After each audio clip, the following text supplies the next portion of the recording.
تفرقوا صدق اللہ العظیم۔ نفرت کی باتیں ہیں نہ عداوت کی باتیں ہیں، نفرت کی باتیں ہیں نہ عداوت کی باتیں ہیں، میری زباں پہ صرف محبت کی باتیں ہیں۔ دیوار نفرتوں کی گراؤں تو باتیں ہیں، انسان کا شعور جگاؤں تو باتیں ہیں۔ بزرگان دین اور میرے دوستو، میں آج آپ حضرات کے سامنے اتحاد و اتفاق کے عنوان پر کچھ کہنے کی ہمت کر رہا ہوں۔ دعا فرمائیں کہ اللہ تعالیٰ میری زبان سے حق بات نکلوا دے۔ میرے دوستو اگر ہم اپنے معاشرے اور سوسائٹی پر غور کریں تو آپ کو معلوم ہوگا کہ ہم سب میں آپسی نفرت و عداوت بغض و حسد بانٹے جا رہے ہیں۔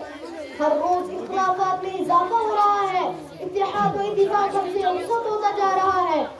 ایسے حالات میں قرآن ہمیں دعوت فکر دے رہا ہے، وَاعْتَصِمُوا بِحَبْلِ اللَّهِ جَمِيعًا وَلَا تَفَرَّقُوا، کہ تم سب اللہ کی رسی کو مضبوطی کے ساتھ پکڑ لو اور تفرقہ بازی مت کرو۔ دوسرے مقام پر فرمایا إِنَّ هَذِهِ أُمَّتُكُمْ أُمَّةً وَاحِدَةً، کہ یہ امت تمام کی تمام جا ہے، عربی ہو کی عجمی، کالے ہو کی گورے، سب ایک ہی امت ہے۔ میرے دوستو، قرآن کا فرمان، اے اللہ کے ماننے والوں ایک ہو جاؤ، آپسی اختلافات کو ختم کرو، آپس میں الفت و محبت پیدا کرو۔ رسول صلی اللہ علیہ وسلم کا فرمان، المسلمون کجسد واحد، کہ تمام مسلمان ایک جسم کے مانند ہیں۔ المسلم اخو المسلم، مسلمان کا بھائی ہے۔ یہ سب ہمیں دعوت دے رہے ہیں،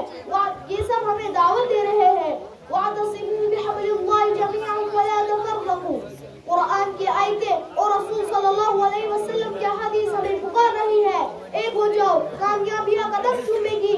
پھر کیا وجہ ہے ہم ایک نہیں ہوتے؟ ہمارا دین ایک، ایمان ایک، اللہ ایک، قرآن ایک، نبی ایک، قبلہ ایک، منفعت ایک ہے، اس قوم کی نقصان بھی ایک، منفعت ایک ہے، اس قوم کی نقصان بھی ایک ہی سب کا نبی، دین بھی، ایمان بھی ایک، حرم پاک بھی، اللہ بھی، قرآن بھی ایک، کچھ بڑی بات ہی ہوتی جو مسلمان بھی ایک۔ لوگوں، اگر ہم کامیابی کے طالب ہیں، اگر ہم سرخروں اور خوشیاں چاہتے ہیں تو آپسی نفرت کی دیوار کو گرانا ہوگا اور قرآن و حدیث کے پلیٹ فارم پر متحد ہونا ہوگا۔ آپسی کوڑ وکینہ بغض کو دور کرنا ہوگا۔ ایک ہو جاؤ تو بن سکتے ہیں خورشید و مبین، ایک ہو جاؤ تو بن سکتے ہیں خورشید و مبین، ورنہ ان بکھرے ہوئے تاروں سے کیا بات بنے۔ اللہ تعالیٰ سے دعا فرمائیں کہ اللہ تعالیٰ ہمیں اتحاد و اتفاق کی دولت سے مالا